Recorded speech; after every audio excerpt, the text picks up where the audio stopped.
Music City Horror. Welcome to episode 15 of the show. Here with me as always, Kayla, KB, Elena. My name is Eli. We have a wonderful show for you tonight, or this evening, or today, whenever you're listening. We get to interview the legendary Dee Wallace, and wonderful conversation was had, and we can't wait to share that. So we're going to jump into... We didn't really have a lot of new stuff. Has anybody seen The Strangers yet? Not yet. I'm dying to. Yeah, I've heard interesting things about it. Yeah. Kind of a whole big range of feedback on that movie. So I'm really curious about it.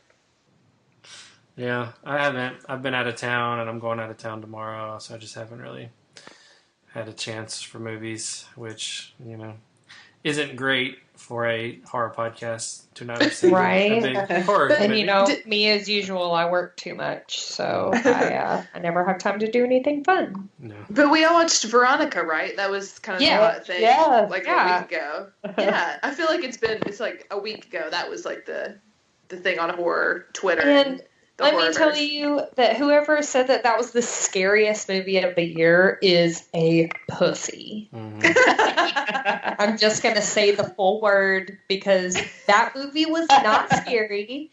It was a great movie. I'm not saying it was a bad movie because I actually really enjoyed it, but it was not in the least bit scary. It was spooky. It was spooky, and the acting was amazing. Like, everything was great. I felt creeped out enough. It was atmospheric enough for me to feel a little uncomfortable. But Kayla already knows how scared I got. I was covering my face. I'm just scared of the exorcism. Are you serious? Yes. You were scared? And you, my friend. I know. You were adorable, though. It was very cute. I can't believe that you got scared. I know. Oh, you weenie. I am. You're such a weenie. I can't believe it. I told Ben to turn it off 2 or 3 times, and he kept me like, God. we're infested. No. Stop it. I know. You are so funny. I'm never going to let you live that down. I can't believe it. Oh my gosh. So cute though. You're adorable. I couldn't sleep. Oh God.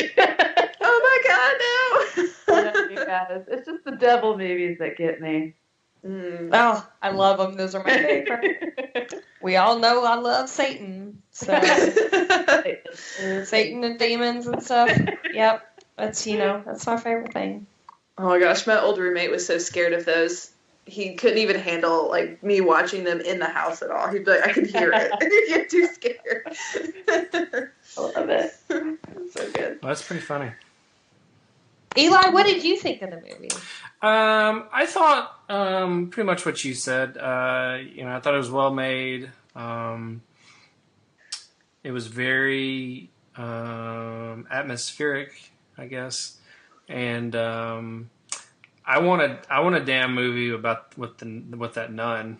Like, she was awesome. Oh, she was blind badass. Yeah, she was great. I'd love to hang out with her in the basement, just like smoke cigarettes together and just shoot the shit all day. It would be awesome. Just rip cigs, awesome. Yeah. So yeah, It was kind of it was almost like a dare, when the headline was like, scariest movie, or people can't finish watching it. I was like, let me fucking see this movie. Hang on. And, I was not. Which, kind of reminded me of It Comes at Night, which we keep going back to. Definitely well made, more of a suspense, I guess. But I was, like, not scared at all. So, But, again, I think we mentioned it on one of the other shows, it's awesome that we're getting this quality of horror on Netflix just for free. They just pop up and, oh, look at that. So, So I mean, it was pretty good. I watched Dead Body the other night, which is on Shudder, and it's I think it was made in like 2015 or 2016, but I think it came out either last year or this year, or recently. It's still kind of a newer movie, and it was pretty well done. It wasn't overly scary, but it was pretty decent. Hang on, I'm gonna have to pull it up. Hang on.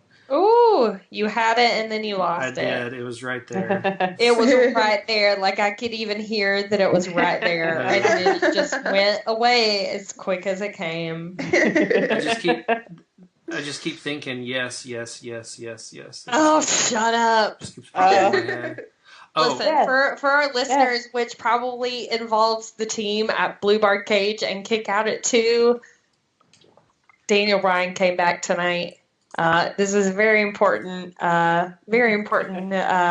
situation, and mainly because in like 2 weeks, me and Eli are going to New Orleans for WrestleMania. But cool thing is wait, do we want to go ahead and announce what we're doing? We're doing next month. Yeah, sure. Yeah. Go for it. And then I'll tie that back to my wrestling conversation because this does have an end. Okay. So we are. Hopefully, this is going to be a monthly thing. If we can get everyone's schedule, at least 1 weekend a month where we're all free. Oh shoot, y'all might have to wait on me then. But Full Moon Theater, which is in the Nashville area, it's a little bit outside of Nashville.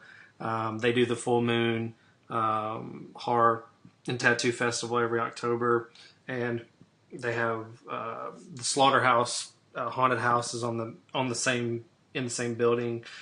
Full Moon Tattoos is in there, and then they have the Full Moon Theater, and they show just all of the stuff we talk about, all the classic stuff.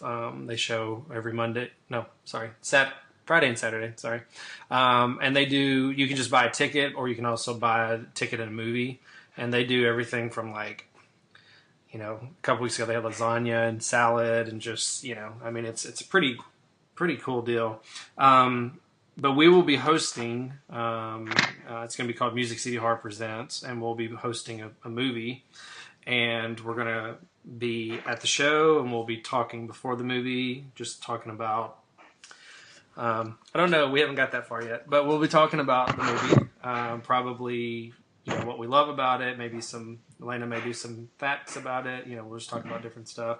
We're going to try to have a limited edition poster at each showing, kind of like Mondo does with Alamo Drafthouse, and it'll be kind of an alternate version of the poster, and it'll be maybe something you hadn't seen before, a key scene in the movie or something like that. And we'll do, we'll have a small run of those, maybe 30, and if you come to the viewing, you'll be able to grab them, and whatever we have left over we'll sell on the website or whatever. So the first but yeah, we're excited to be doing that with Full Moon Theater.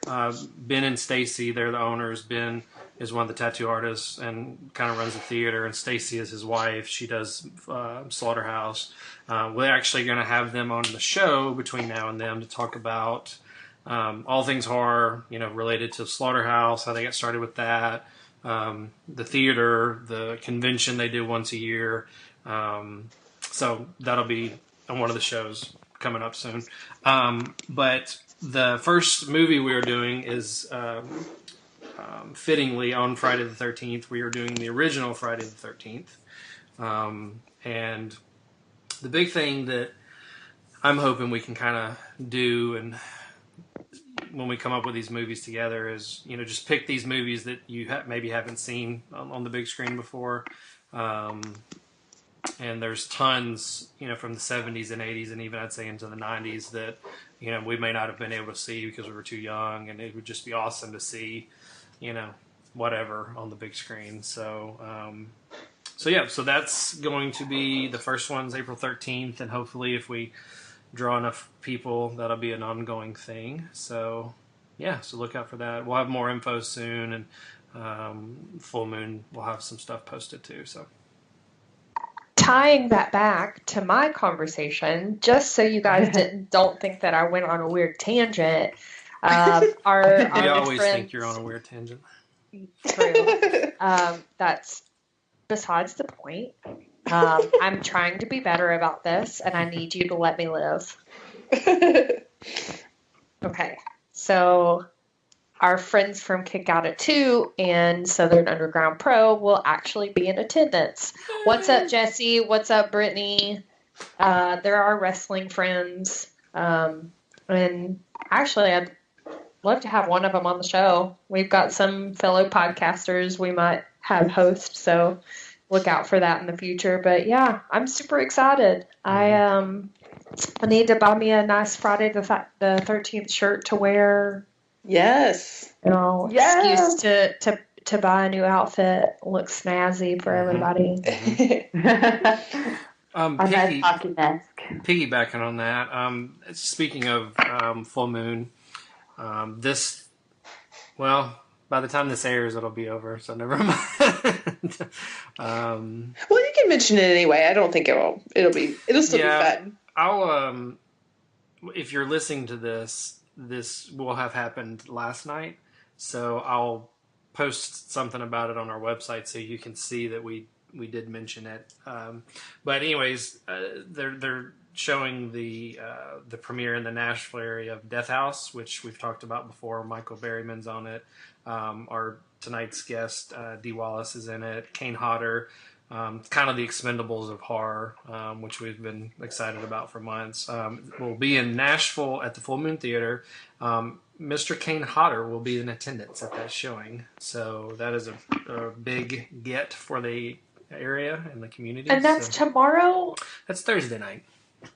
Oh. Who are you going to that? I wish. I think I might. I have to make sure I don't have anything going on, but I think that I might. So I'll send out a text. If you go, I actually might go with you. Nice. Woohoo! That'd be good to get two people repping. I will be in St. Louis at a Halloween trade show, so I will not be there.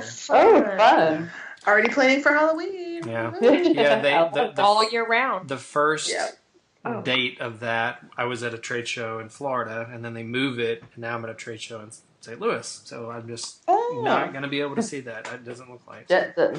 So yeah, that makes me jealous that y'all are going. So, well, maybe we send, I was thinking if we sent all the girls, all three of you, maybe y'all could sweet talk Kane into being on the show. At least if there's two going, maybe we can just come on, dude. What is it going to take for you to get on our show? If I don't have anything planned, I will. Me and Kayla can go rep the crew. Yeah, that'd be awesome. Nice. I'm sure Kayla would be. If she goes without me, I'm sure she'll do it anyway. So either way, it's probably going to get done. I try to rep pretty much decently, just by my very being. I try to represent. Yeah, take some stickers with you and accidentally drop them all everywhere. Like, whoop. Right. Oh wow. Oh, Music City Horror. What's this? What's this? I tell you. Oh gosh. Nice. Well, it'll be exciting. Yeah. Did we have anything to talk about tonight? Oh, I found it. It's called The Witching Hour. It's on Amazon Prime. I'm sorry, Witching Season. I've been getting this wrong ever since I found out about it. But it's a bunch of little. Well, I don't know if it's supposed to be a quasi TV show or it's just a bunch of little short films, but I've seen probably 6 or 7 of them so far, and like the intro alone is worth the viewing. It looks like it's in the same. It looks like they were filming the same time John Carpenter was filming Halloween. Like it looks just like that. Golden leaves. There's some fog in it. Halloween decorations. I mean, it's just pitch perfect. Just the intro alone. It's got the kind of the synth intro. But there's been some pretty decent ones. There's been a few that have been kind of, hit or miss, kind of yawners. But, again, it's on Amazon Prime for free, or if you're a Prime member, of course. So that's worth a look. And then Cool. I was gonna watch Dead Shack, which is a new one on Shudder, which is a couple of my buddies have seen it. They recommend it pretty well. So I didn't watch it though, so I can't really report on it. So yeah, I think that's it. We're kind of I think we're all excited for the interview. We kind of skipped some stuff, so we didn't have our facts of the week this week, and we didn't really dive into the new stuff. I don't really remember. I've already seen some of the stuff that's coming in April, which I think we can address that later. So, yeah. So I guess if y'all are ready, we're just gonna go straight to the interview. Heck yes, she's Sounds- amazing. Listen, yeah. Yes. I'm sure everybody listening is like, God, shut the fuck up. Let me listen to her. Yeah. Because she's worth the wait, y'all. Come on. Yeah. She's wonderful. She's like, I couldn't have asked for more. Mm-hmm. Absolutely. She's awesome. Yeah. So after this, we will be back with our interview with Dee Wallace.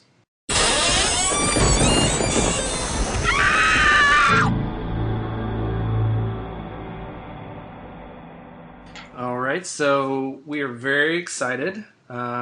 We've been waiting on this for a while. Very excited to have a special guest with us today. I'm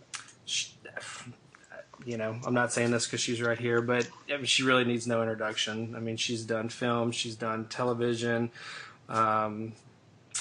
You've probably seen her in more things than you can remember. But anyways, today we have the lovely Dee Wallace joining us. Thank you for joining us today. So nice to be here. Thanks for having me. Yes. So we've kind of, tried to do a greatest hits kind of interview, beginning, middle, end. So the first one always starts off like a softball. How did you get started in the business? Did you always want to be an actress? And I started with Wikipedia and went to other sites and stuff, but it actually said you taught drama for a while before you got your start. And if that's correct, kind of explain that. So starting off with a little softball question.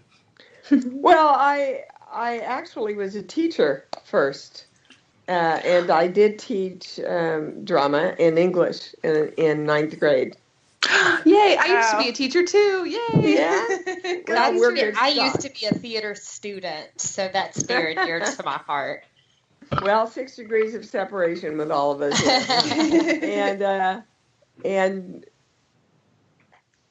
then I moved to New York out of Kansas. I'd never been out of Kansas before. And moved to New York to follow my fame and fortune, and was there for 2 years. And then came out to LA. From the time I left Kansas until I started in ET was just a little over 5 years. So it was kind of a crazy, naive ride. I owe it a lot to naivete and just, thinking I could go out and have a lot of fun and do this. And so I did. And so I actually, my first teacher growing up was my mom. She was a really beautiful actress in local theater in Kansas City. And she made sure that we all got what they used to call elocution lessons. Mm-hmm. And my brothers and I would learn readings, which we call monologues now, and would go out and perform around town. And so she kind of groomed us in the business pretty early. But I remember watching her do this big presentation in church, and I was around 8 years old, and I thought, wow, I want to do this, because she moved so many people in the congregation, and I thought, I want to do this, So that was really the beginning of the bug. And then I went to New York, and then I came to LA, and the rest is kind of history. But you shot me 3 questions, so I'm not sure I answered them all there. I think No, that was that's good. neat. Yeah, I think you covered think- all of them. I like that it was kind of a life-changing moment for you. That's really cool. I mean, you see, you have this epiphany. It's like, oh, this is how I want to live my life. Well, and I think really you're kind of born into it. I knew my daughter was going to dance and be in the arts when she was still in my belly. I have a sonogram of her kicking and stretching, and every night of her life it was, Mommy, look at this skit. Mommy, look at this song. Mommy, look at this dance. Oh, So I think we're just kind of, if you have it in your blood and in your cellular and spiritual nature, it's just something you have to follow. And hopefully when you follow it, it's good to you, like it's been to me. Awesome. That's such a uplifting answer. I love it. Yeah. That was. Yeah. I mean, it's hard work, but if it's rewarding, that's really the best feeling. So that was like the most beautiful opening. Well, we've ever had. good. It has. The business has been very good to me. Good, And the people in the business, for the most part, there's jerks everywhere. of course. But for the most part, it's been a happy life for me, and a pretty consistent life, actually. Well, I mean, speaking of, we talked to one of your good friends, Michael Berryman, about The Hills Have Eyes, and we had a fantastic conversation with him. What a wonderful human being. I'm sure he's one of the great people that you've met in the span of your career. smart. Michael and I are friends, and we see each other on the convention circuit, and Oh, I'm sure. he's a kind, very intelligent, pretty spiritual guy. So we have a lot in common. He was absolutely just wonderful to us. We were very thankful to be able to. Wasn't he our first interview? I think He was. Yeah. Yeah. So Oh, we wow. kind of, Set the bar. really had a great start, and we were kind of really early into this whole podcast thing, and we're still figuring it out. But he was great. He's very patient with us. Michael, if you're listening, thank you for everything. So this is a beautiful, Now, beautiful really, follow-up. what did he have to be patient? Why do you guys seem Just like us, just us making sure that we're getting everything right, and not, so some kind of amateurs. Yeah, just making sure that when we push record, it's actually recording, and we don't waste an hour of everyone's time. Well, that I can identify Yeah. with. Right. And the technical side is, Technology. But otherwise, you just have to kind of be yourself and Absolutely. ask what you're interested in, and be real. Well, on the topic of Michael, how was The Hills Have Eyes working with Wes Craven? I can't even say his name. That's me being an amateur. How did you feel about the remake? Just talk about the franchise a little bit and how that experience was. Well, it was hard. You had the entire cast. I mean, we're talking low budget. You had the entire cast in one trailer, and the bathroom broke about halfway through. Yeah. And it was way far away from LA. So it was, it was challenging. But back then, my God, it was a movie, and you got a part in a movie. And so you didn't really, you dealt with all the hardships because you have a part in a movie, and we were all starting out pretty much. And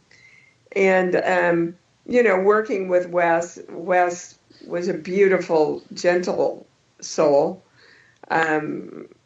Talking about teaching, he was a college professor, and he was quiet and knew what he wanted and had this amazing vision for this.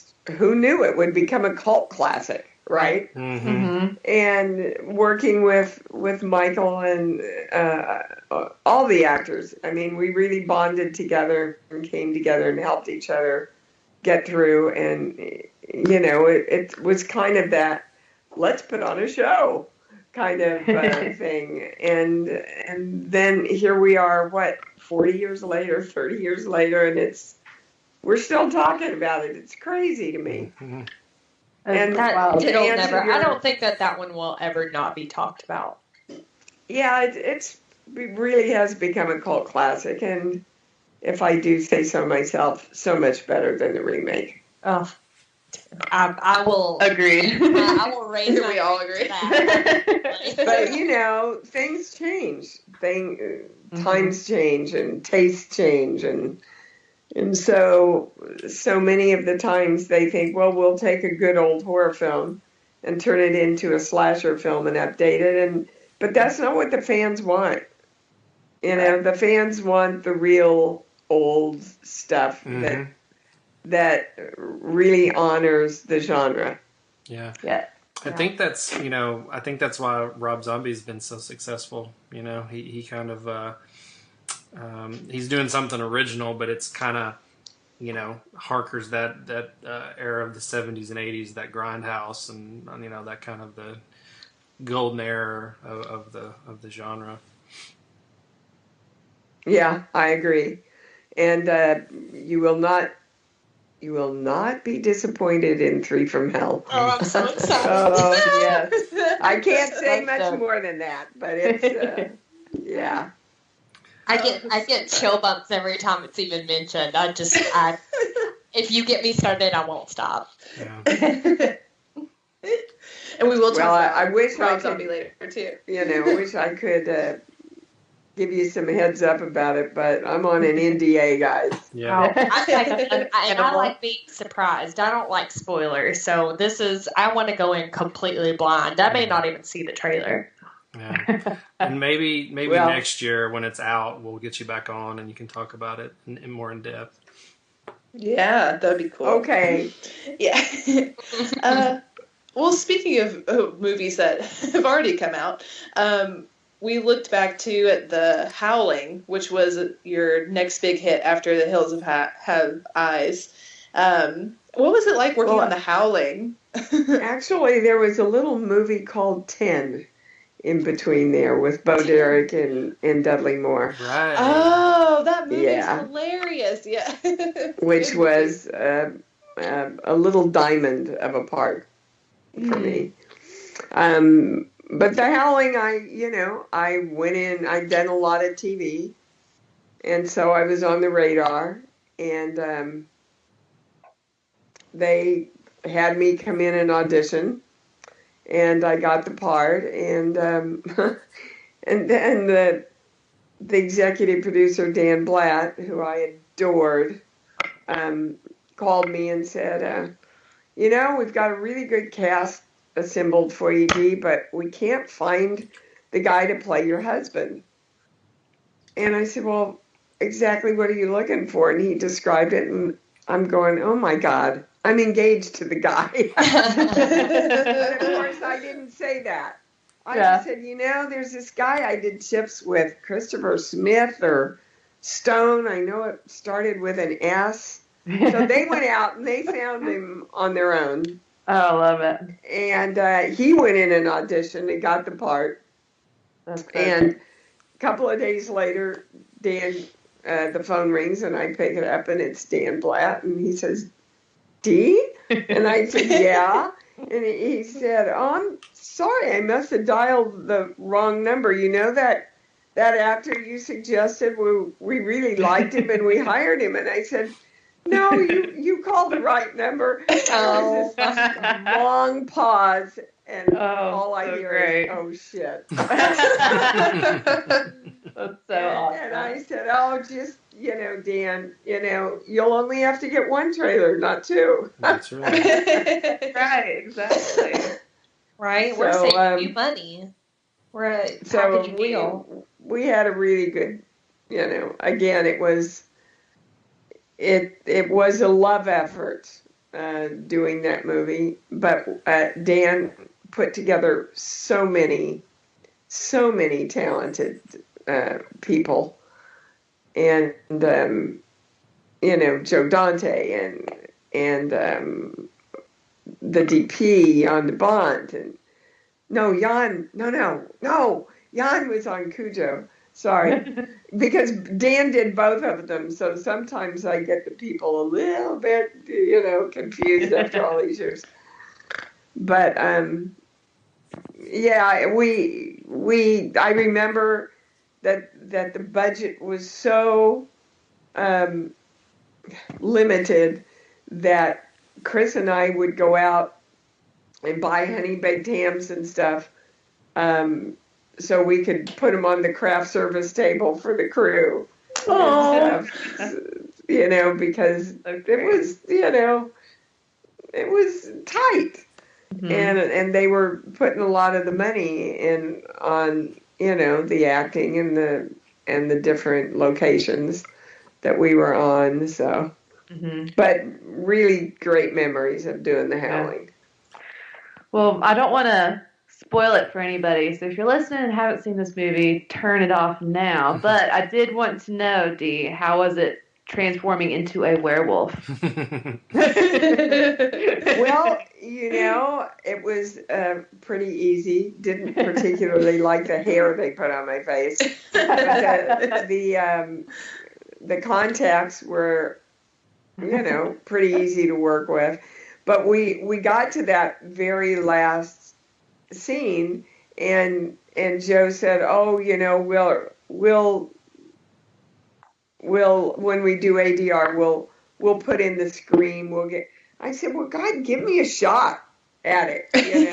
Yeah. So he let me do it, and they actually used my scream. They just echo it. They echo it several times. Oh, that's awesome. Well, that's another one that's, I don't even know how many there are in that series now, like 8 or 9 of that. So you were, again, involved in a successful, franchise. So. Yes, and again, the first one, she says humbly, is always the best. Yeah, it's kind of funny how that usually holds true. So it's yeah. Absolutely. Well, I guess we're gonna, hit it with the big one this time with E.T. Talk about that and how you got the role of Mary, or how that role came about, or. Well, I went in and auditioned for a movie that Stephen did prior to that called Used Cars. Kurt Russell. And I didn't get it. Fortunately, he saved me for the big one. And, he worked so far ahead on things that he already had E.T. in mind, and they had already started developing it. And so he went, wow, he was looking, he wanted everybody in the film to be childlike until the bad guys came in, right? Mm-hmm. And he just thought I reeked of vulnerability, which is true. And so when they got to E.T., they just called and offered it to me. Another Hollywood story in the life of Dee Wallace. Yeah. I love it. and that one in particular, watching it as a kid and then watching it as as an adult, it's two different stories really, because I'm dating myself too. I saw that movie at the drive-in, and bawled my eyes out, of course, when E.T. left and went home. But looking at it now, I mean, it's it's just as much a story about divorce and broken homes and all that kind of stuff, and it's a really cool. He's got a really good eye, talking about Mr. Spielberg, of course, a really good eye about suburbia and, the way he can make neighborhoods look and how they feel and stuff like that. And Poltergeist and some of the other stuff he did in the 80s, he had a really good eye for that. Yeah. Speaking of that, so when you were filming E.T. in particular, was there anything... Did you have any kind of special feeling on the set? I mean, did you have a sense? Oh gosh, we all knew that we were making something really special. I mean, the script. When I read the script, I called my agents and I said, well, I don't know how much this is going to do for me, but I think it's going to do a lot for the world, and I want to be a part of this film. And I think everybody knew there was something really special that transcended just movies, and it does. I have so many stories of healing and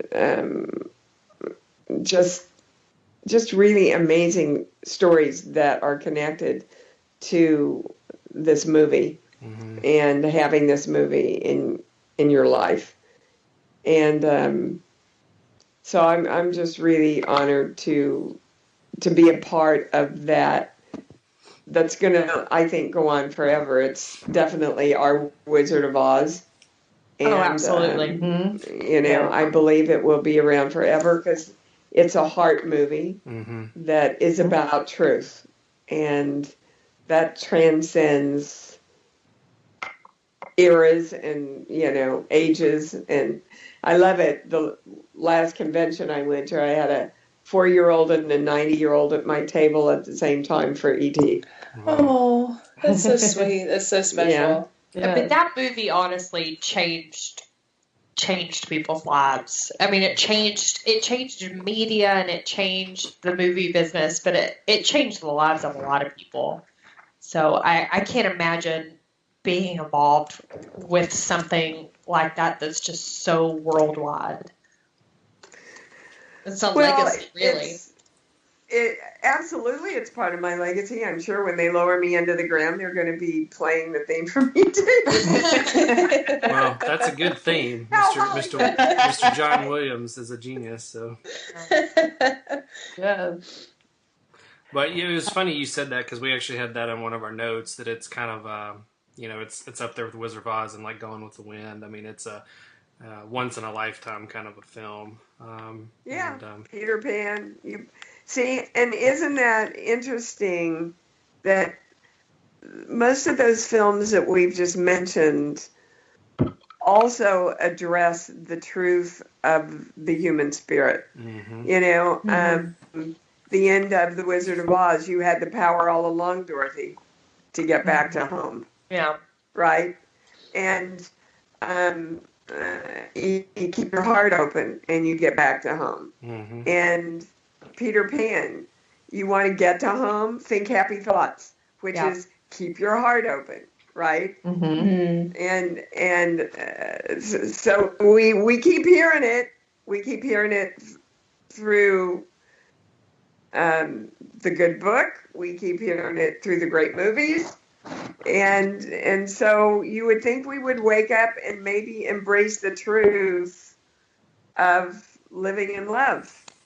Mm-hmm. And how powerful that is, but no, we're still fighting. Right, it's crazy. Mm-hmm. But it's something that we obviously crave so much if we respond so strongly to those kind of movies. So that's a beautiful thought. We just keep wanting it. We just need to figure out how to get there. Well, I teach it today. The other thing I do is. I'm a clairaudient channel, and I have a whole healing practice. And it's easy. Everybody knows how to love. Everybody. Mm. If you've loved a dog or a cat or a rainbow, right? Or a place to go like Hawaii, for me, you know how to love. And if we could just love ourselves that much and do what's in our highest good, which is live in this state of love. It's so simple. But we've got to choose to do it. That is so damn right. Mm-hmm. You are so right. Oh, man. I am beside myself. You're just so wonderful. I can't. This is like my biggest wish for having you on our podcast coming true. You're just so delightful. Absolutely. Again, I could go on. Take a couple of seconds to describe working with Spielberg. Obviously, he wasn't at his peak at that time. Oh, but well, he I had think he to was be. at his peak as a director. Oh, yeah. He hadn't accomplished his, well, I don't know. I kind of consider E.T. as his peak, and a lot of other movies Right. that he's done too. I guess But- as he was making it, he hadn't really, you know, that was his culmination. That was his masterpiece. Well, yeah, and now he's had a lot more. You know? Right? But Steven's like working with the guy next door. He knows what he wants, and he knows who he wants, and he does it in a very quiet, powerful way. And so he puts together the cast that represents, you know, exactly the emotional quality that he wants, like my vulnerability. And if you've ever seen Henry Thomas's screen test, I think it's on the internet that people can pull up. You know, all of that he put together the perfect combination, and then he has the vision, and then he allows everybody their own creativity, which is so incredibly important, guys. So much in TV right now, you know, the producers or the writers, they don't want a word change. They don't want you to stray or play with, or, you know, and I think it's damaging to the creative process. And that's why I love to work with Rob, because it's like, oh, let's try this, and I'll say, what about that? And he'll go, oh my God, that's great. And then we could do that. And that's when the magic happens, right? And then the camera guy goes, hey, I can get that from this angle. And everybody gets excited about exercising their own creativity. And that's when the magic happens. And all the big guys I've worked with, Blake Edwards and Peter Jackson and Joe Dante and Louis Teague and Stephen, they all do that. All of them. They are open in the moment to the magic. And there's nothing better, at least for this actor, than walking into that. So cool. At that point, it becomes more of a collaboration instead of you being a robot and just read your lines and stand on your mark and all that stuff. Yeah, and anything artistic should be a collaboration. Yeah. I mean, even if you're a Absolutely. painter, you're collaborating with the paints and the canvas and, you know, your divine inspiration, if you will. So you have to collaborate with other energy, you know. Otherwise, creation gets pretty limited.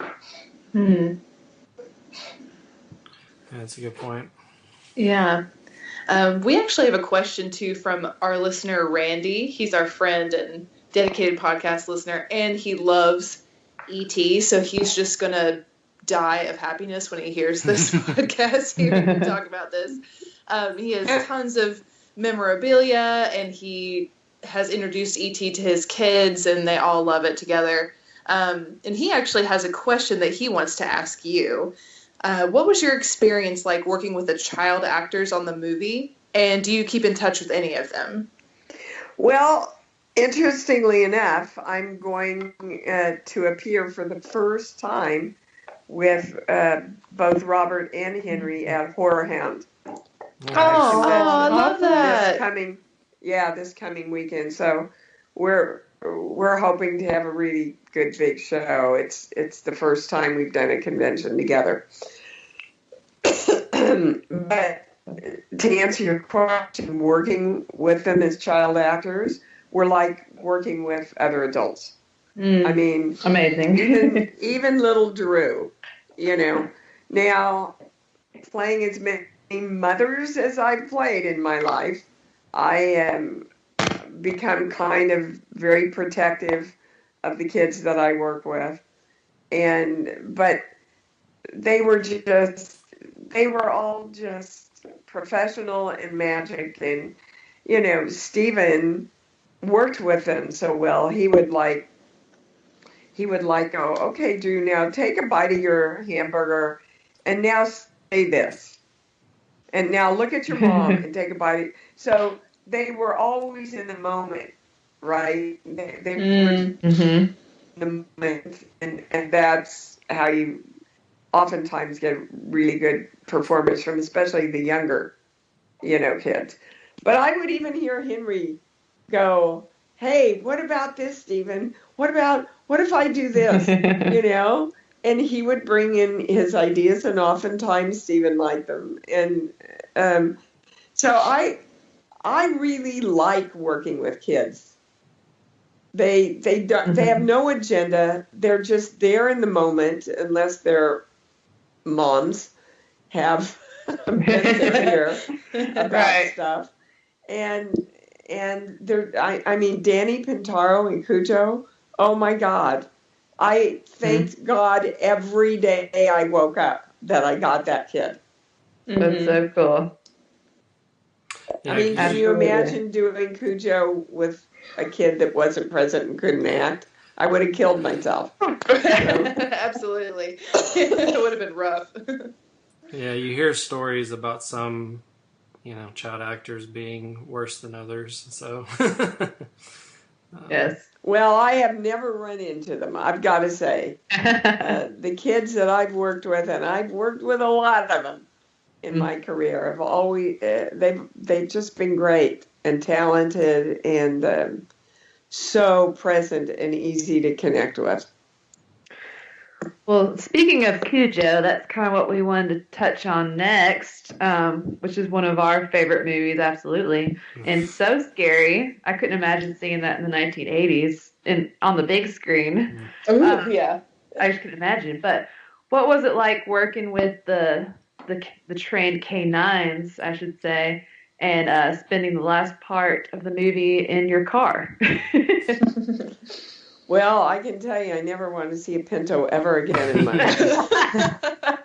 I believe that. I think it's a huge testament to Louis and Jan de Bont, the creativity and all the different ways they put together a shooting inside that car to keep it interesting and alive and different and yet totally capture the claustrophobia of being trapped in there with all that fear going on. And it was in Northern California in November. We were freezing to death. My God. And it looks like we're dying of the heat. Yeah. Again, a lot because of the lighting and the camera work. And the acting. I'll take a little bit of credit for that. Yeah, for sure. I can probably speak for everybody that's ever watched Cujo. You feel that fear. That is probably one of the top movies where you feel scared just watching it. Like a genuine fear. What if I was in that position? What if I was stuck in that car? Because for me, more so than, a rabid dog, I have claustrophobia. So that kind of doubled it up for me. You bet. What would I do? How would I get through that? And the more that you think about it, the more you scare yourself. And that, in my opinion, is like one of the truest and most pure forms of horror ever. Is like really pandering to like real fears. So that was a hard watch for me. I watched it fairly young, and to be completely honest, I haven't watched it much since because it freaks me out. Oh, you're so wussy. You know what? Now, just because you said that, as soon as we hop off this recording, I'm just going to show me. You're going to go watch it. I'm going to show you. Here it is. I'm watching it. I am no wuss. Well, again, Dan Blatt just put together some really great talent behind the scenes and in front of the scenes, and in front of the camera, and that's you're 3/4 of the way home when you have a good team. Yeah. I have a quick Cujo story. So I was attacked by a dog when I was about 1. It bit me underneath my eye and ripped the skin down to my jaw. So barely missed going blind and stitches and facial plastic surgery and all that stuff. So my parents thought it was a good idea to let me watch Cujo when I was about 6. And For God's sake. so the accident coupled with that movie, it took me a long time to get near dogs and comfortable with dogs. And even if I go to a friend's house and the dog's there and starts barking, I instantly just kind of freeze up and stuff. So, well, yeah, that's a real sense memory in yourself. Mm-hmm, and what's interesting is that your body reacts to that before your brain even knows what's going on. Yep, exactly. Mm-hmm. Mm-hmm. So what the hell were they thinking? Yeah. What? Well, and that was, of course, Stephen King story, so his mind works in different Naturally. ways. But that's an interesting movie because it's kind of like E.T. because it's dealing with the family, the broken family aspect, and like you were talking about, I think people can relate to your character because even if you don't have a child, just doing everything you can to protect that child. So it works on a lot of different levels. I rewatched it begrudgingly not too long ago, and I mean it still holds up. It's very well done. So yeah, it does. Yeah, sure does. I humbly called it one of the scariest movies of the '80s because it's a knockout. So well, and it's I think part of the fear of the movie is that it could really happen. Mm-hmm. And it has happened. I mean, almost all of us know somebody somewhere that's been attacked by a not so nice dog. Even though most doggies, my dog's looking at me going, what? Yeah. Right, yes. It happened to my husband when we were, older. He was an adult and it was terrifying.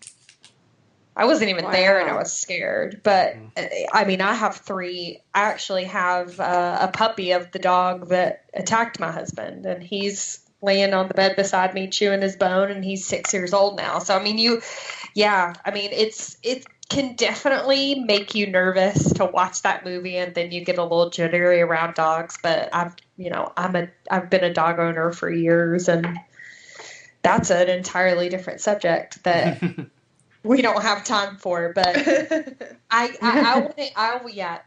coming from a dog mom, let's hear about the dogs. Were they there were 13 well-behaved dogs? Wow. 12 or 13, yeah. Oh my gosh. St. Bernards, all trained to go after different toys. So we literally had to tie their tails down with wire. And I mean, nice wire. We had a vet. Let me tell you, those dogs were taken better care of than I was. Of course. For sure. It doesn't surprise me. And, but boy, Carl Miller, our trainer, just a beautiful, beautiful man. And those dogs were trained within an inch of their lives. And challenging, of course, when you're working with an animal and a 5-year-old kid, you have to be on every single solitary minute. Right? Because as soon as the dog and the kid work in the same take, they print it. So if you weren't present, you're SOL, dude. Yeah. That's it out.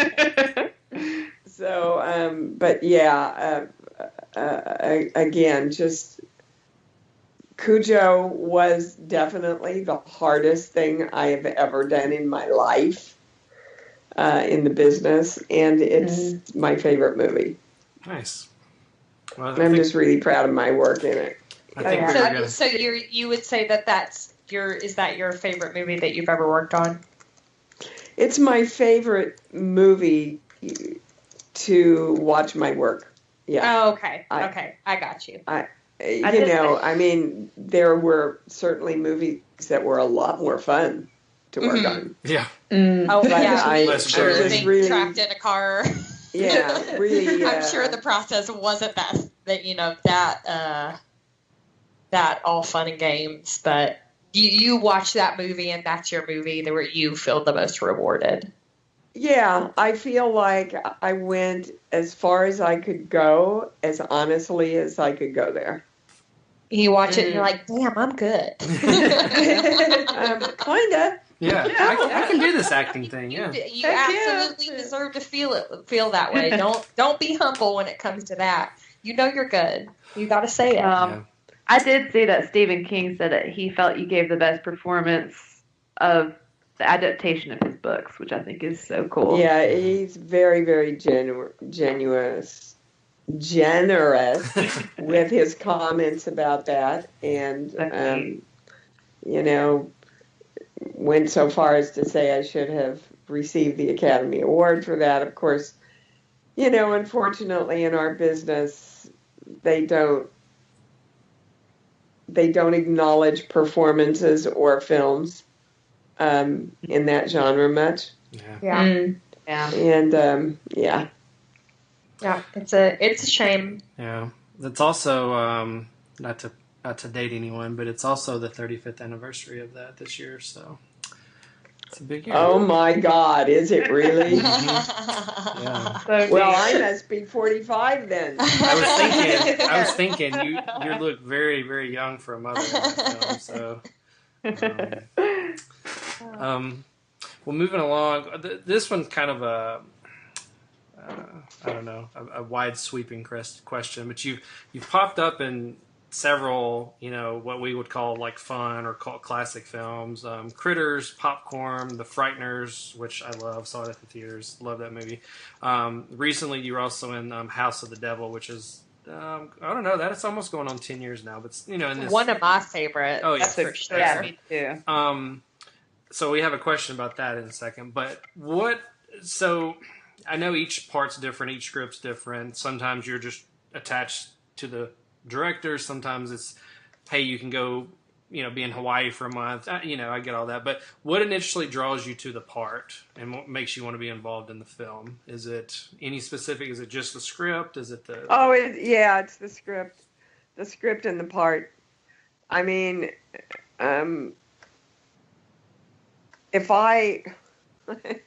it drives my agents crazy because it's like, don't let me read it if you don't want me to do it. Mm-hmm. Because once I read a script, if the part gets inside of me and takes me over, it's like, no, I got to do this part now. And the parts that I love most are more weird, far out kind of character things. I love being challenged emotionally.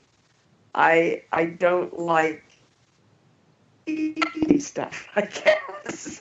Yeah. I really like to dig deep and find out what makes the character tick and call myself to rise to the occasion and deal with all the emotional those are the kind of parts that I would love. Mary, multifaceted, and you can say she's a mom. She was the first single mom on big screen, by the way. She's going through hard and she's like, how am I going to make ends meet? I've got to go to work. I can't stay home with my sick kid. What the hell is in my house? I have to, but there's all kinds of stuff emotionally. For she's all over the place, right? I had to dig so deeply for Donna that they treated me for exhaustion. Oh, wow. Afterwards. Because every scene was, why do I break down? How do I break down? How much do I break down? Which way do I break down? You know, and still keeping it very, very, very, very real so that you don't break down just for the sake of breaking down. Right? Yeah. So that's what really rocks my boat. I'm finalizing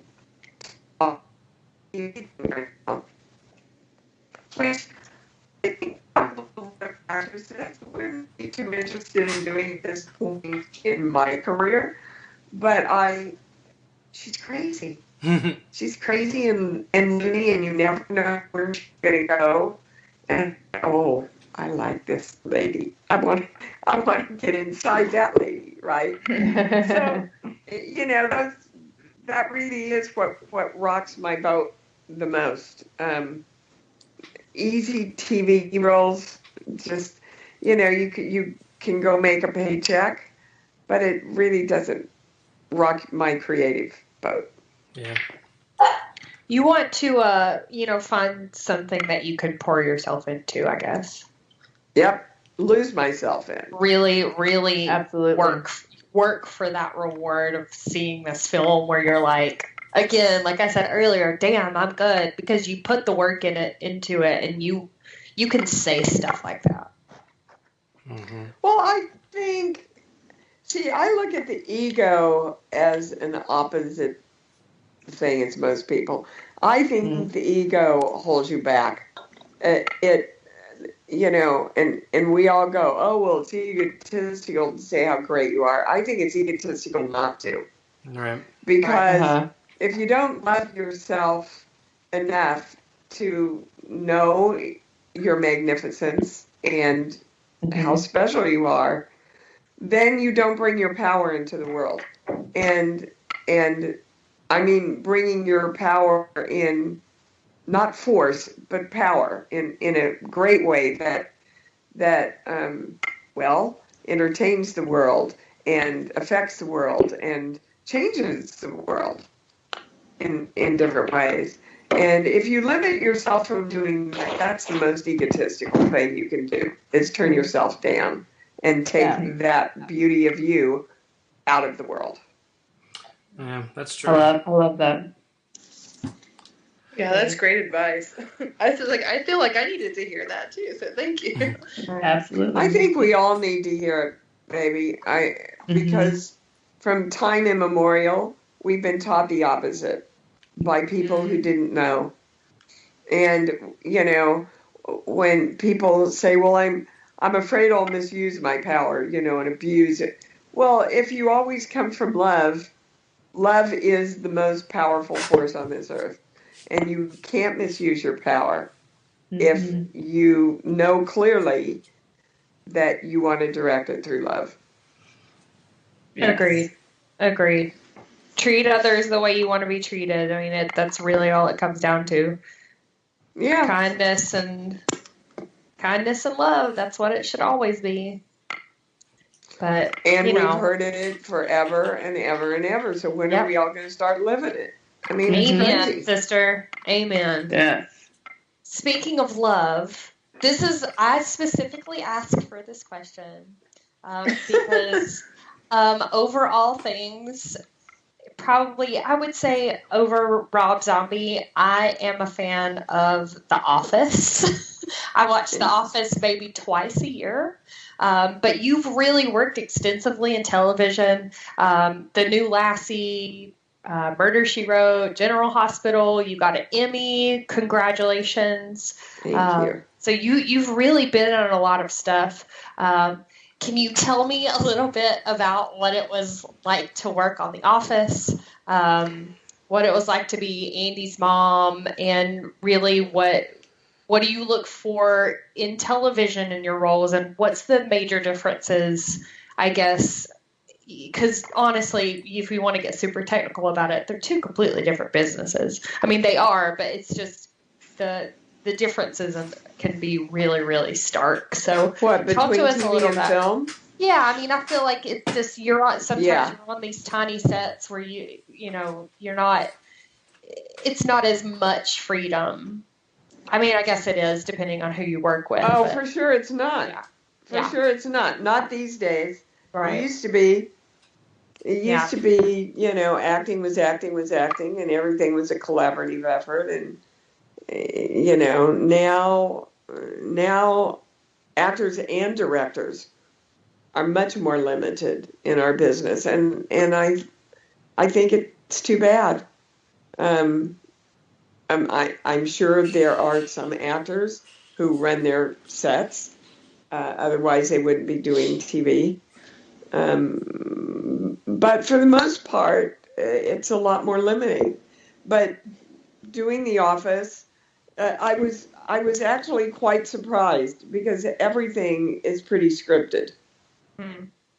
It's just shot like it's improvised. Oh, okay. Mhm. That's interesting. And so you really are, I thought you would go in and have a lot more freedom to play around with some ideas and stuff, but it was pretty structured. Did we have fun? You bet. You can't help it but have fun. Especially with those that talent. episode is ridiculous. Yeah.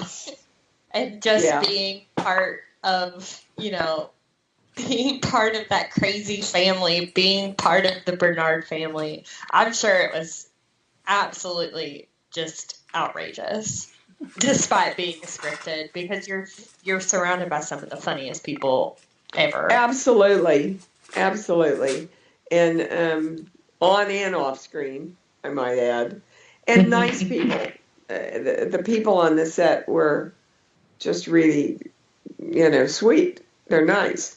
And that makes a big difference too, because trust me, I've been on quite a few sets with assholes. Not as much fun, Yeah.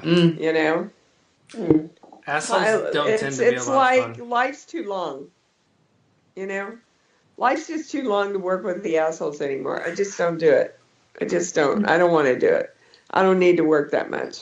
Thank you very much. Right? Yeah. Right? Not worth I it. heard that. Don't shit on my life, because that's the most important thing I've got going for me right now.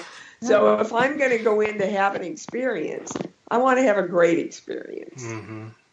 Don't invite that negative Don't. energy in. Don't rain on my parade. Exactly. There you go. Exactly. Amen.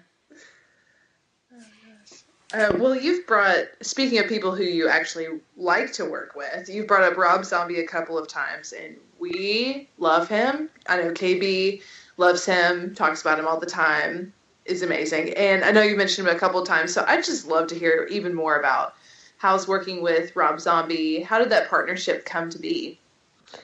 The first thing I did with Rob was Halloween, his remake of Halloween. I don't call it a remake. I call it a Rob make. Mm-hmm. I love that. It's, yeah, you're right. I mean, it was definitely his own, take on it. And he brought in a lot of, the old horror icons to come in and do different parts for him. And so, I mean, it was so, oh my God, I felt like I died and gone to heaven. We had 3 or 4 cameras that were handheld the whole time. And again, it was, oh, I got an idea. Oh my God, what about this? Oh, we could do that. Oh, and he's just open to all that wonderful, beautiful creativity. And then I did Lords of Salem with him. And, I remember the moment where we had just given Sherry to the devil. And I'm sitting in my room and I'm going, wait, up until this moment in the film, I've been playing a facade to everybody. This kind of Cupid doll, little character that's kind of a airhead healer. And I went, but that's not, and I got up and went to Rob and I said, Rob, I can't look like this the rest of the film. This isn't who she is. This was a facade she was putting on. And it's just, it's like I got bugs crawling at me because it's a lie now. And he looked at me and he took like 2 beats and he went, okay, you got 10 minutes. I love it. And I ran, to the, I ran to hair and makeup and I said, you got to slick me back. You've got to, make me a lot harder now because this is who she really is. That's incredible. But that's what I mean. I got that hit and then I took it to him and he saw the value in it and trusted me enough, that we all started playing together then. And then that spurred some of the other actors to go different ways and come up with some different, that's the magic. And it happened with Blake Edwards. It happened with Steven Spielberg, the dinner table scene, when he says that Dad's in Mexico. So what happened to me was I took such an emotional hit and I started to get really emotional and I thought, I don't want the kids to see me crying. So I got up and left. And after cut, Stephen comes over and goes, Dee, what happened? Why did that happen? And I explained to him what went on, and he went, oh my God, that's great. Okay, so 30 minutes, you guys have to make the sink. I need a kitchen sink with running water. You got 30 minutes. And they built it right there. They took me over to the sink so that he could bring me back into that big close-up where I says, he hates Mexico. And all that happened with a snap of a finger because I got emotionally moved and got up and left the table. But he didn't say, he didn't say, hey, that's not what my storyboards look like. I want to go back and don't get up, Dee. I don't care if that was a real moment. No, he went, oh my God, that's a real moment. Let's expand it. Yeah, you have to trust your actors. Well, they're the ones that feel those things, right? And yourself, and your DP, and your editor, and it's just that's when the magic happens. And Peter Jackson, same thing happened on. It's just the big guys trust that process. They know that's where the magic is. Well, and in my opinion, like I said, this is coming from a major fangirl. I think Rob Zombie is a visionary. His music, for sure. I obviously have been a fan of his music for a really long time. His visions for his music videos were always just so, different. No one does those things other than him. So when he started working on movies, I knew it was going to be a really spectacular thing. But what I really want to actually ask you about was how was working with Patricia Quinn? Because I am a former member of a Rocky Horror Cast, and Magenta happens to be my favorite character. I met Patricia Quinn once, and she was the funniest lady I've ever met. She is. She is. And we are friends now. There was a little tension on the set when we were doing Lords of Salem. Because I had worked with Rob before, and I went in expecting all of this in the moment, kind of moving in and out of whatever felt. Well, they're English trained actresses. They don't like improv. they wanted to stick right to the script and what we had decided to do. Right. And so, like any actors first coming together, you have to really feel each other out and get to know each other and find out how to work together. So once we got on top of that, then everything was great. And Patricia and I since have become friends, and we see each other at the conventions. We had dinner last time, and I think she's just freaking amazing in the movie. Oh, absolutely. That was one of the coolest moments for me, or not only were you in it, and it was a Rob Zombie movie, but Patricia Quinn was in it. So I will be sure and tell her. Oh, yeah. Share that with her. I never played Magenta. I was always Columbia, but Magenta's still my favorite character. So yeah, that was a really cool. I always kind of geek out a little bit when I watch you guys work together. Well, we'll take all the geek outs we can get. Well, speaking of people you've worked together with, your daughter is also an actress, which is so cool. Yeah, beautiful actress too. I'm proud of her. So awesome. So what's it like working with her, and what kind of advice do you give her? Well, we really respect each other on the set. I always am conscious of approaching that as working with another actress, not working with my daughter. Mm-hmm. She did study with me. She's also studied with a lot of other really great people. And I know in Zollers, she came up, asked my opinion about something, but I don't give her advice unless she approaches me and asks me. Not my job to do with another actor.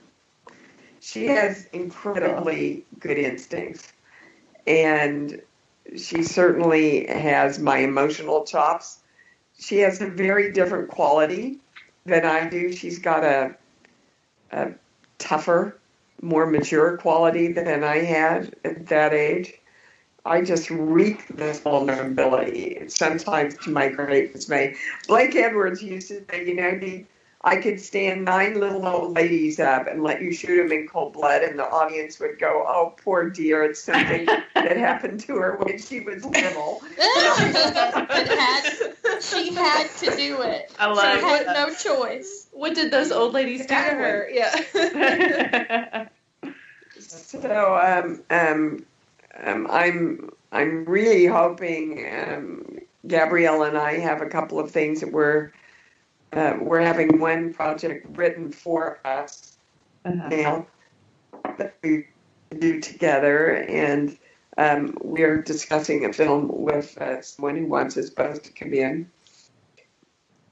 and do a couple of parts for him, and it's a really, really good script. So, we don't go out of our way to work together because we want to stand on our own, but I dare any mother to tell me that if you can't help your kid out, you don't come forward. So, of course, I'm always going to come forward for my kid.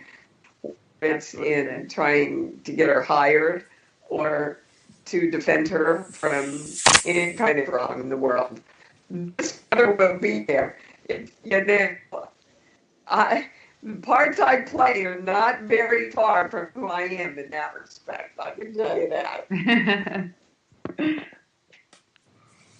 That's pretty cool. And a lot of times people they relate, working on a movie or working on TV as being part of a family. So I guess literally having your family there is, got to be a perk. I think having your family supporting you anywhere is a perk. Yeah. We're a big family. Very close to my brothers, all my nieces and nephews. Just family first for me. Nice. Always has been, always will be. Well, that's a good philosophy to have, especially in that business. So I don't know. It's actually happening this week here in the Nashville area, but your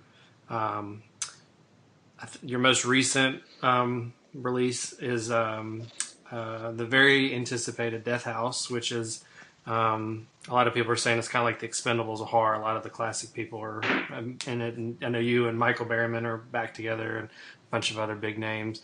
How did you get involved with that project? What was it like working with all the fellow icons that have been famous in the last couple decades? What was it like? What was that experience like? It was a tough shoot. I got involved because I've done a couple of things now with Harrison, the director. Mm-hmm. And he called me, and I said, of course I'll be there for you. And it's interesting. I was very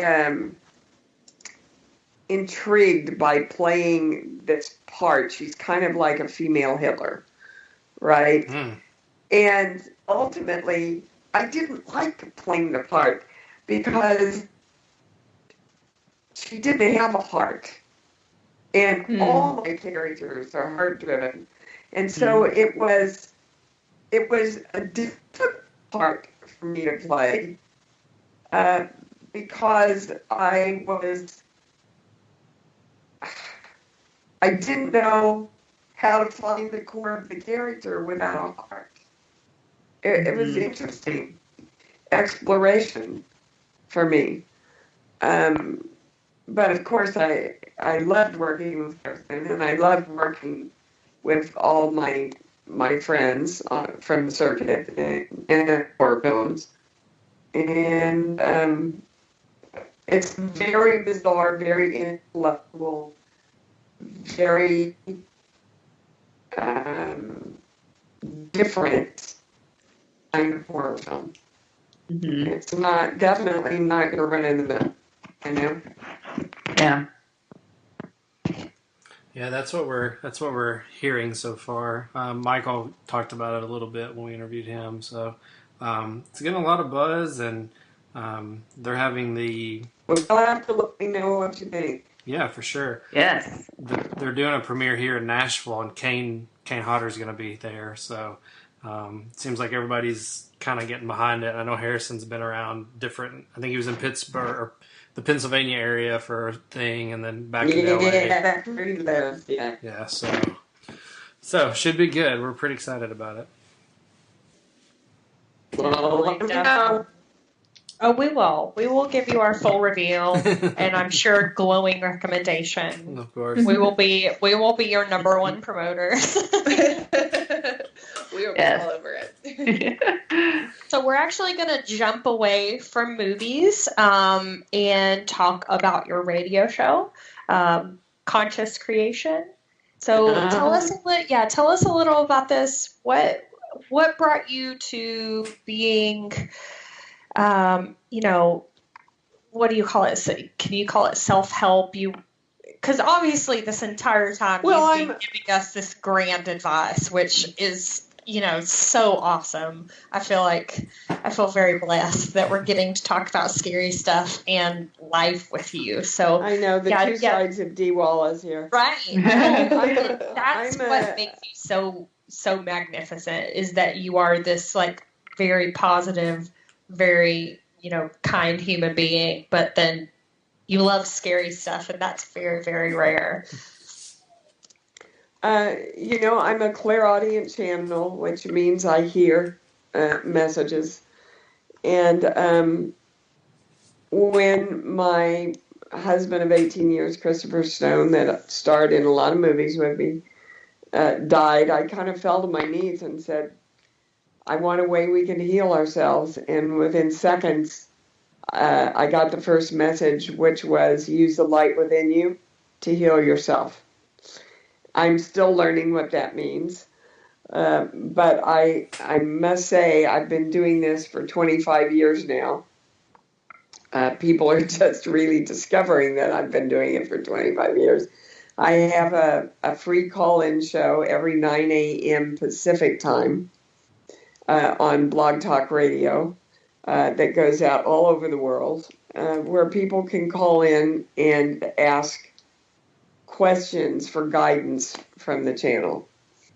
And the whole work has really developed into how the creation process works, how to do it, where a lot of us are falling out from it, and really how to take the power of you, because you are on this plane the God of you, right? Mm-hmm. You pick your thoughts, you pick your choices, you pick your feelings, you pick your focus, and all those things create your life.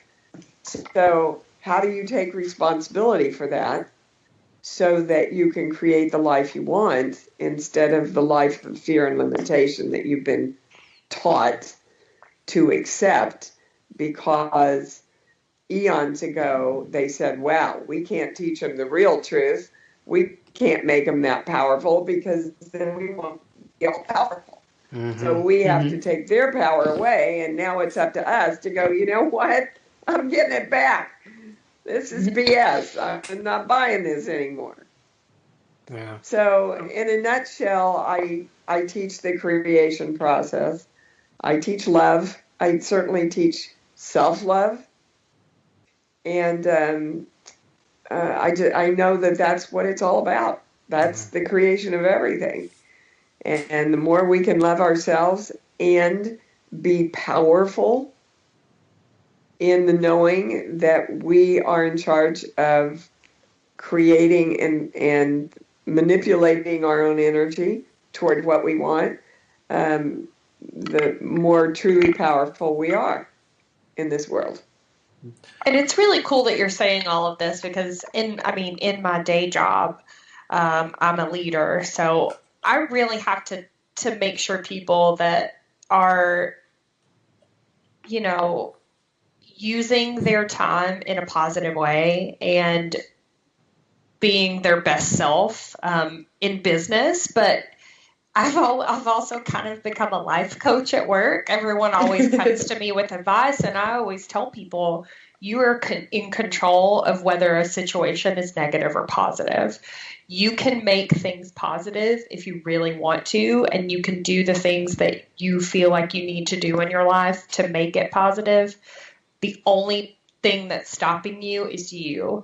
And I've turned into this weird, everybody comes to me with their life problems now. But I mean, it's totally right. If you want to act with love and compassion and positivity, you can. The only person not letting you do that is yourself. Yeah, nobody's making you. Yeah, and I mean, nobody's making you be negative. But, you're choosing. Also, we're taught to judge. Absolutely, we're taught to be in fear. These are learned things. Babies don't come in, that way at all. We're taught to compete. We're taught to, struggle and fight. That if somebody hurts you, even though we learned a long time ago to turn the other cheek, which means look away from the negative toward the positive. It doesn't mean be a wuss and non-powerful. But you see, we're never taught that love is more powerful than all that other stuff. Mm-hmm. Absolutely. And until we decide to own the truth for ourselves, we're not going to turn that around.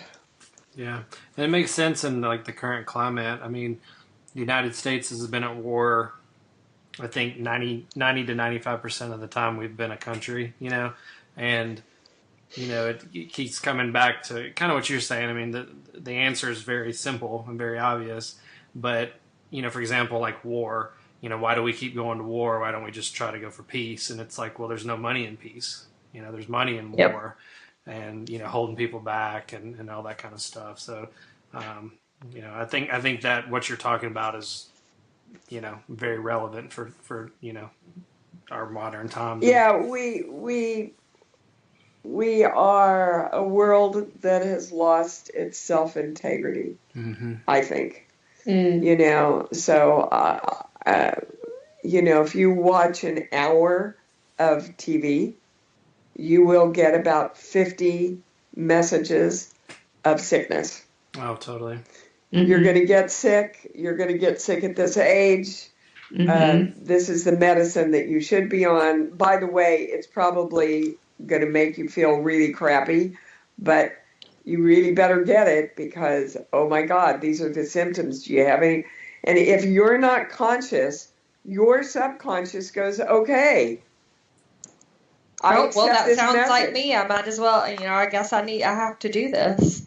I accept this message instead of knowing that you are the creator of your own wellness in every subject, money, relationships, success, health, everything. But until we all accept that, then we are created by all the outside forces that are coming into us. Yeah, makes a lot of sense.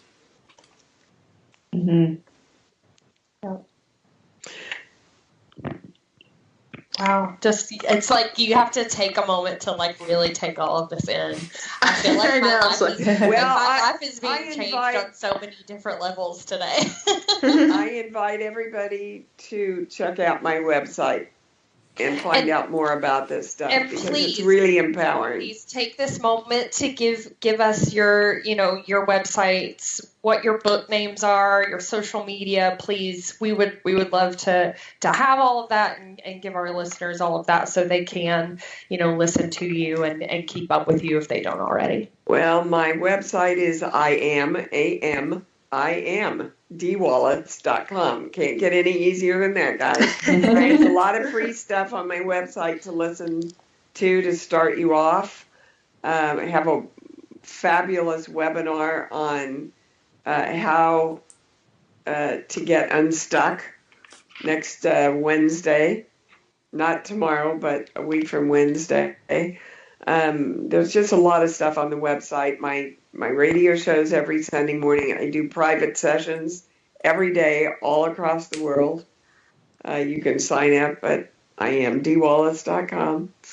And, if you want to email me about anything, it comes right into my office. So I think my Twitter is D_Wallace. And Facebook is at Real Dee Wallace, I believe. And you can find me everywhere. Yeah. Put in Dee Wallace and Google I'm very sure that the majority of the people listening already have all of your social media. Good point. And I have a lot of things on YouTube now. And yeah, just getting the word out there as much as I can. I love it. Is the phone number to call in? I guess they'll find that easily on your website.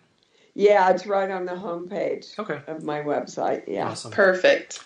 And it is D_Wallace on your Twitter. We follow each other, so I found that. Oh, thank you. And then the Instagram is the Dee Wallace. So those are the two social medias. So.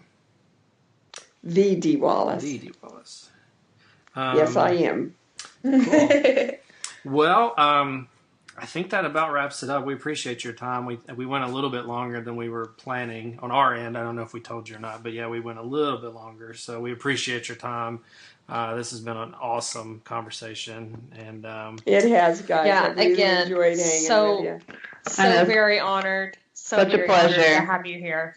And yes, thank you. We'll keep up with your schedule and see if there's any cons nearby. If we end up being at the same show, we'll be sure to come say hey and put a what is it? What am I trying to say? Put a face with the voice, I guess is what I'm trying to say. We know what you look like, but you better come over and say hey if you're at any of the conventions or any of my public appearances. Absolutely, yeah, for sure. And if you're not already scheduled for it, make a trip to Nashville. Yeah. Well, I was just there shooting a movie. Dang. In Franklin. Wow, that's where I work. Yeah, I work. Didn't have much time, unfortunately, to get into Nashville. I wish I had, but wow. Well, in the But next future, time. we would love to have you. All right. Thanks, guys. Thanks, Dee. Thank you, Thank you, Dee. Dee. Thank you so Be much. well. All right, Bye-bye. All right, so we're back. Yeah. So, what did you guys think? How was that? An She's absolute legend. she's a magical, beautiful human. You Yeah, can just it's a tell. pleasure. It's like I want to hang out with her all the time. I just do. Yes. I just want her to like. I want to call into the show anytime I have a small issue. Just please help me because you're so great. Yes. Like, help me. So That's uplifting. really like straight up class act. Yes. Yeah, really nice. So I'm hope everyone loves it just as much as we loved it. It was an honor. It was great. Yeah, it's always one of those. I think we've mentioned it before, but you don't know how people are going to act until you sit down and talk with them. Some people have the reputation of being difficult to work with and, egotistical or whatever. She wasn't any of that stuff. And, it was kind of I didn't want to go too far, talking about her husband that passed away, Chris Stone. He was in The Howling with her and Cujo, and they actually were on the Lassie TV show together, so that was something they did. That was another thing. So they worked a lot together, and but it's cool that she's gotten her new I don't want to call it business, but her new the radio show and all that kind of stuff that came out of his passing. So so that was interesting to hear her talk about that stuff and talk about her daughter and how she's starting in the business now too, and so She was a class act. yeah, she was Straight up she wasn't class afraid act. to drop a couple bombs, which is nice. She put her guard down pretty quick, so Yeah. Mad Yeah. respect. yeah. So cool. So we're gonna go straight to the socials and all of that stuff. So Kayla's gonna do that. Yep. So you guys can always find us at Music City Horror, pretty much everywhere. So Twitter, Instagram, Facebook. We also have a new Patreon because that's the thing that podcasts do. So we have a Patreon, and it is just Patreon. Let me double check. Patreon.com/Music City Horror, and you can go there. And if you like what we do, you can give us money and we can pay you back with even more awesome stuff. So Patreon is just a fun way for us to get ourselves out there even more and connect with you guys again. So we appreciate you guys checking it out and checking us out on social media too. Yeah, and it's kind of we don't really have a goal per se, so it's not like, give us money so we can pay for our electric bill. You know what I mean? Right. But, podcasting does have a few expenses. We're going to have t-shirts soon, paying for the website, paying for artwork. I mean, there are a few things that come along with doing this. So, there have been a few people that have asked, where are y'all at? How can I help? Whatever. And this is just if you want to give us $1 a month, then you sign up on the website and it just docks your debit card once a month for $1. And and if we get 100 people doing that, that's $100, and that's 100 more bucks than we have right now. So, and if we get to certain points, I think it made me create a goal to start up. So if we get $100 a month, we'll start taking questions from you guys and talk about them on the air.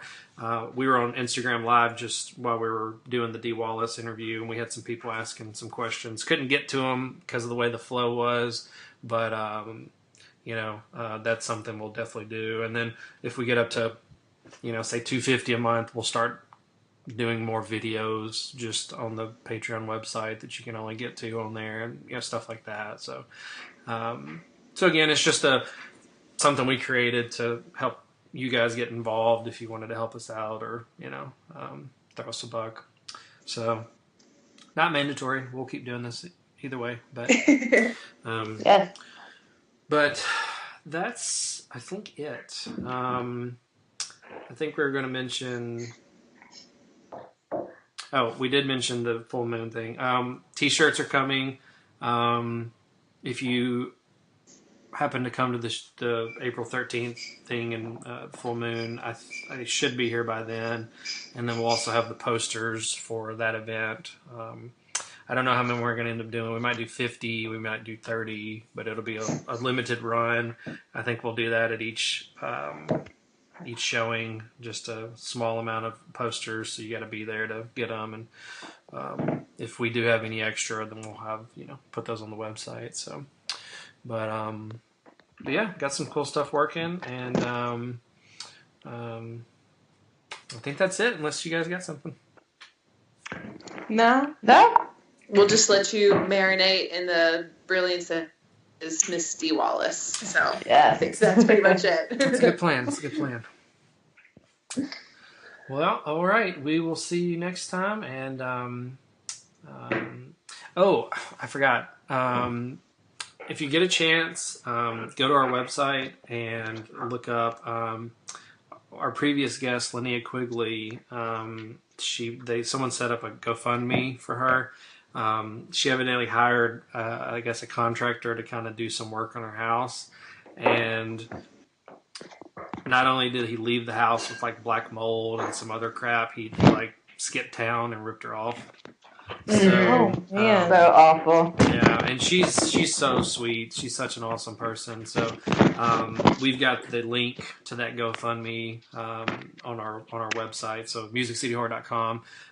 By the time this airs, it may be down a couple stories, but try to find that. If you got $10, whatever, that goes straight to her to kind of get her out of a bind. Yeah, that would be something awesome. I'd rather you do that than give to our Patreon right now. We're okay. Absolutely. When stuff like that happens, it's regardless of how much money she's got or how much she's made, it's just when something drops on you like that, it's I think most people would have to scramble. So so yeah, so somebody awesome has set that up, and we've got the link up on our webpage for that. So. But other than that, we're all done, and we appreciate Dee Wallace for joining us again. And at some point, I don't know how we're going to top the previous one. It keeps getting better every guest. So, but we'll keep trying, and we'll talk to everybody next week or next time, whatever. Bye. Bye. Adios, bye.